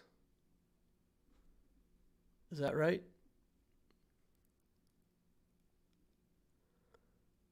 Stun first turn. Gas can't be crit when there's no other 5-0 first, so it'll be stun locked. Good, good. And he's only stunned for one turn. So hopefully Han will get to go again, and maybe we can get a second stun on him. Chewie has a stun.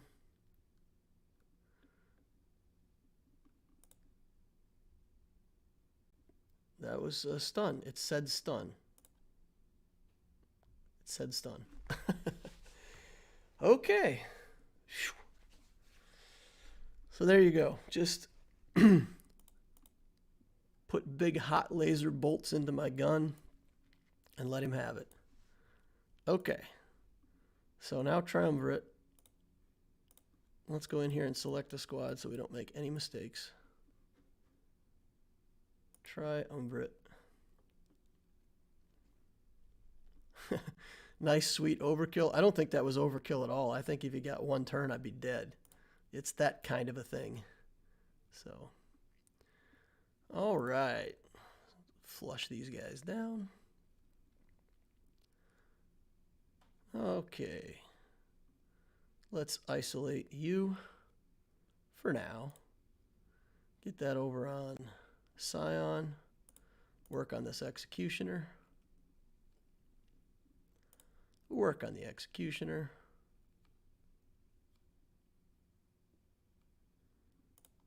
Work on the Executioner. Yoink. Held by hatred. Let's use it. Let's get rid of buffs again. Make sure everybody has a lot of pain on them. Come on, Executioner. This guy's more dangerous, I think. Take him out. Hopefully we can kill this Executioner manually. And otherwise it's just a matter of getting back around to our Annihilate. Protection up. For no reason. Yoink. Hit. Hit. I just kind of don't want to put it on auto. I don't know what the game could do to mess it up, but I don't want the game to mess it up. Held by hatred. Pain. Zap to the face. So much life back, it's crazy. Yoink. And he's dead next turn no matter what. Man, I do not like Kylo. He is so hard to kill. Crazy hard to kill.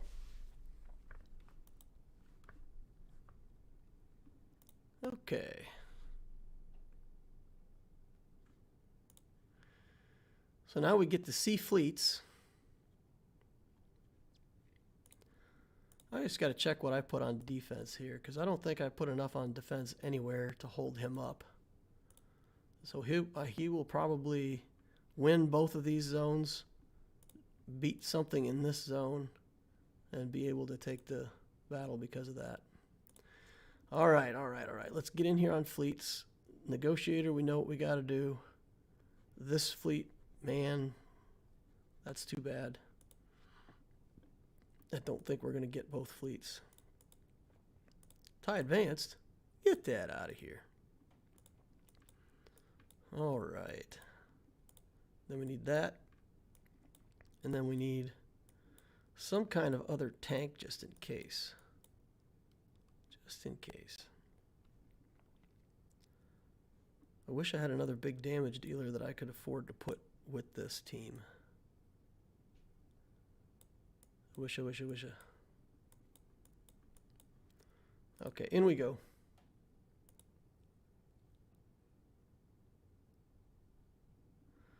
Video idea for the future on Sith Trio.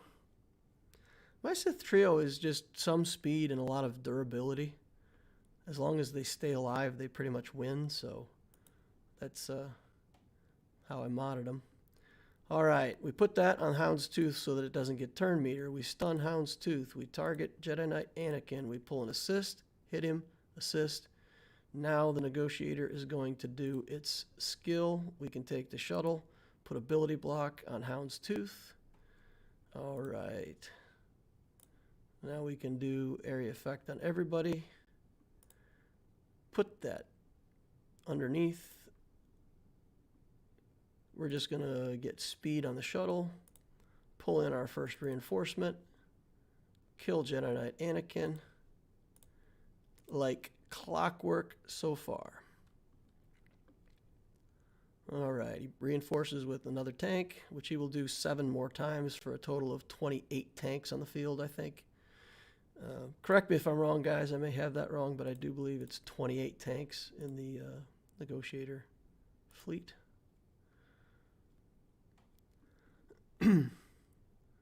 Alright, let's take off his buffs for now. Get a stun on him. Stop killing my Cassian's U-Wing, please. Let's just do area effect. Now he's got the Valor on everybody. Everybody's getting lots of turn meter. I have the opposite of Valor on me, so I have no turn meter. We'll just take speed on the shuttle again. Go for target lock again. Now I'm just hoping to get another turn at this rate.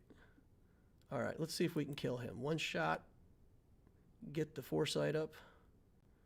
That's good. Now we can clear off all of these debuffs. And we're going to taunt on the TIE Fighter.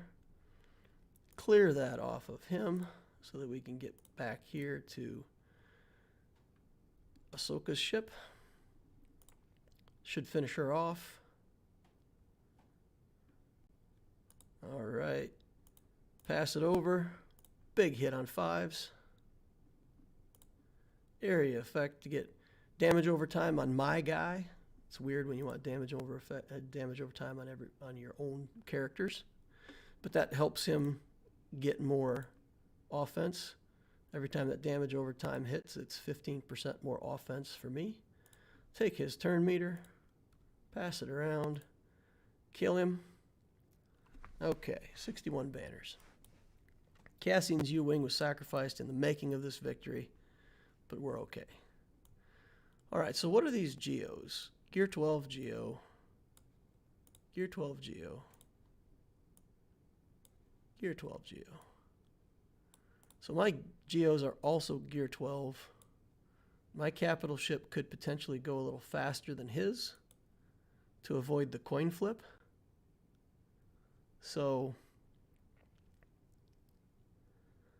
I think I actually want to take something else in against these Geos first other than my Empire fleet. I think I'll save my Tarkin fleet and go in with my own Geo fleet just to try to pull a miracle and see if I can kill his spy or do enough damage to these guys so that when I do my Vader fleet, I will be able to win. Probably need to save that. What else do we want to reinforce with? Let's do this TIE Fighter because I'm not going to use it for much else. We'll use that. Okay. Take it easy, Griff. See you later, man. Alright. I can't afford to throw off, though, can I? Because if he kills both of my fleets and gets good banners, I have to kill both of it. I have to try to kill both fleets and get good banners. I hate this. I hate the matchup. I hate it. Hate it, I hate it. Let's use the Vulture droid and see if we can pull aggro with that over Vader's TIE Advance because it has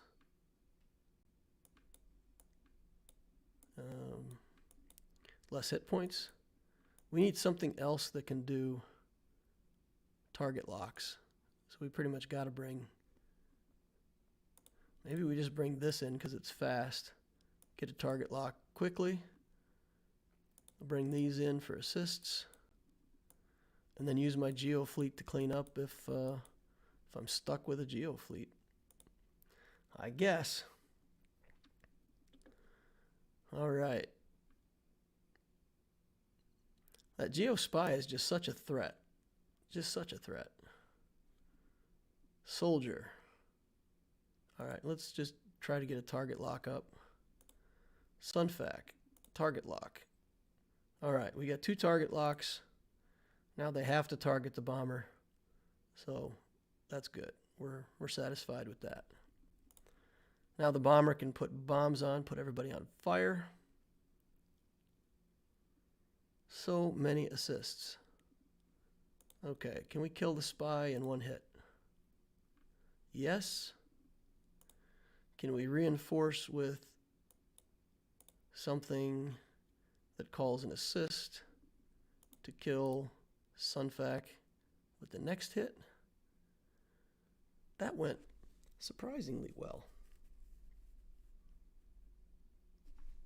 Surprisingly well. 63 banners. Okay, so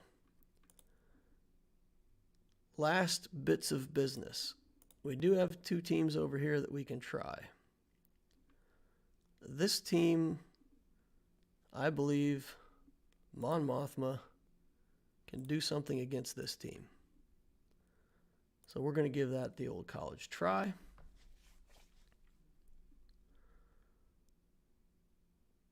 Okay.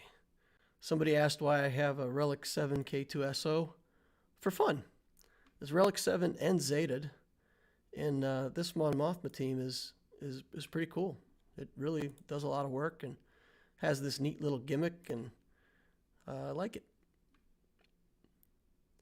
So K2 gets taunt. When he takes damage, he loses taunt. That triggers a counterattack. Then he counterattacks, and he gets his taunt back. So, works out pretty well most times. He's not getting counterattacks, though, this game. That's frustrating. All right, big damage. I should not have done that. That's too many counterattacks. Yuck. All right, let's heal up. We do not want this getting too carried away. So, let's heal up. All right, Shock T.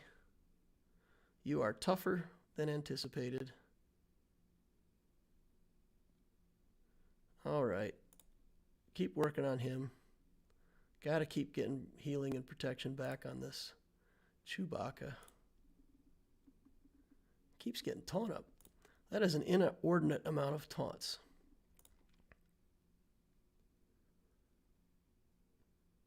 Okay. That is a lot of healing back from Shock T. This is not as much damage as I thought I had in this team. And with that, we're probably going to lose.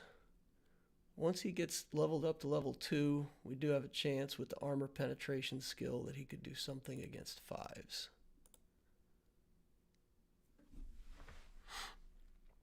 So let's just keep targeting 5s. See what we can do here with this K2. He's got the armor. Oh man, armor penetration got removed immediately. Not good. We do get the dazes though with this team, so that's, we can at least stop some of the shenanigans.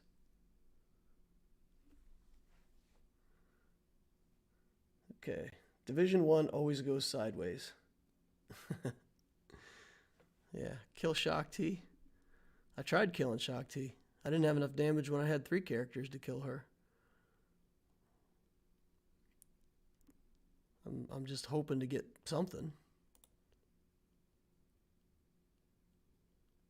We got 2 minutes and it's not very hopeful unless this guy gets up to level 3 and suddenly at level 3 he becomes a superhero and something kicks in and it's really good. Yeah, I thought I had enough damage on that team to win. I really did. I did not anticipate that was going to be that difficult. All right, so we got Palpatine with a couple of other Imperial guys that we can try. We're scraping the bottom of the barrel here, boys and girls. There's not much gas left in the tank. There's really not much left. Okay, so Zappy. Get them all debuffed up. Take away some turn meter. This also not going very well. Too many counterattacks. Get him. Get that Hux. Get that Hux. Debuffs again. Work on this guy. Life back. Take turn meter away. Oh, they'll take a lot of turn meter away from me. They took it all. Took every bit of turn meter. Time to throw the kitchen sink at them. That's all I got left. Kitchen sink and the toilet with something floating in it. All right, Krennic lead with a couple other random characters. Here we go.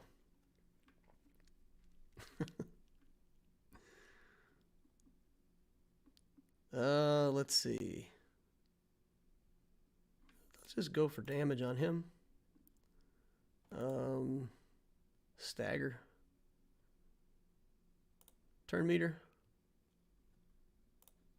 Give him the turn back again. Shoot him. Get him. Stunned. Man, this team looked like it knew what it was doing.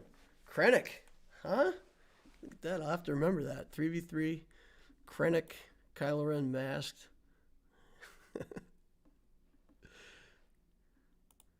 Do I have anything left at all to contest this team? I don't have anything. I got nothing. I think that's going to be the show, folks. That's it. Against the massive brick wall defense that my opponent put up. It's the best I could do. It's fun though, you know, it's fun. You gotta get in there, you gotta try things, and I think what I'm learning is if we're gonna play in 3v3s, after I get this Sith Eternal built, I'm really gonna have to focus on some teams that are just specifically characters to help with the 3v3s. Gotta finish out that CLS. Gotta maybe finish out one or two other characters to bolster my 3v3s so that I can do better in this game mode. Then I'll go into my array. Area 501st says, hello, I came in late but wanted to say hi. Hey, how you doing, man? You can always watch it. It'll be here. You can watch the rest of it back. All right. How far are you away from C? I'm there, man. I'm there. I'm on it. I just got this Royal Guard left to go. We finished out that last piece that we needed for our Sidious today, so we've got this, where is it, this Relic 7 Sidious now? Yep, got to do it though. There is a way, from what I understand, to complete the event without using a Zeta on him, and I really don't want to have to use the Zeta, so I'm going to try it without the Zeta, see if I can successfully get it. But we're one character away. We just got this Royal Guard to go. Once the Royal Guard is finished, that's going to be all the requirements, and we'll be working on the Sith Eternal. Alrighty, y'all. Thanks a lot. Appreciate you watching the video. If anybody hasn't liked, please like on your way out the door. Subscribe to my channel for more like this in the future. And head on over to our Discord. A lot of fun stuff over there. A lot of good tools. A lot of bots to help you win Grand Arenas. Good community. Come on over there and join us and ask some questions and learn something new. Thank you all. See you in the next